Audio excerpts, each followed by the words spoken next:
ఒక సగటు భారతీయుడు ఈరోజు ప్రతి ఒక్కటి కాంప్రమైజ్ అవ్వాలి. ఆఖరికి తినే ఫుడ్లో నూనె తగ్గించుకోవాలి, బయటకు వెళ్ళాలంటే కార్ పూలింగ్ చేయాలి, లేకపోతే cycle or EV vehicle opt చేసుకోవాలి.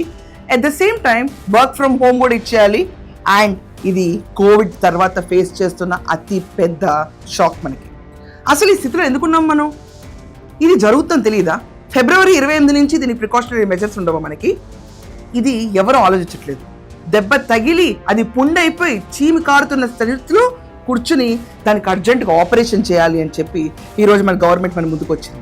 దానికి వినూత్నంగా ఈరోజు మొత్తం దేశంలో ఉన్న ప్రతి ఒక్క పొలిటీషియన్ బైకుల మీద వెళ్తున్నారు. దేవేంద్ర ఫడ్నవీస్ అయితే బైక్ మీద వెళ్తున్నారు. రోజుకొక స్టైల్, ఒకళ్ళు సైకిల్, ఒకళ్ళు బైక్, ఒకళ్ళు కాన్వాయ్ తగ్గించుకోవడం, దేశానికి పెద్ద ఆదర్శంగా నుంచుంటున్నాం మేమంటున్నారు. బట్ ఈరోజు సగటు భారతీయురాలకు వచ్చే మంటని ఎవరు ఆలోచిస్తున్నారు? ఇది ఖచ్చితంగా మండాల్సిన విషయం మనందరికీ. మోడీ గారు 7 విషయాలను మనం ఆలోచించుకోవాలి, తగ్గించుకోవాలి అని చెప్పారు. ఇది క్లియర్గా మనకు అర్థమైతే 2026లో మన జీడిపి ఫాల్ చూస్తున్నాం. క్లియర్గా 6% ఫాల్ ఉంటుంది. ఇది కాకుండా మనం $330 బిలియన్ డెఫిషియట్లో ఉన్నాం.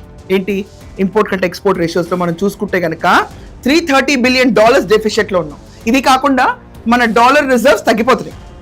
2 నెలలు 3 నెలల కంటే మన క్రూడ్ ఆయిల్ రిజర్వ్స్ అంతకంటే లేవు. దాని తర్వాత పరిస్థితిని ముందుంచుకుని ఇప్పుడు అర్జెంటుగా ప్రజలందరూ మీరు తగ్గించుకోవాలి, మీరు అర్జెంటుగా నిషేధించుకోవాలి, వంట నూనె తగ్గించండి.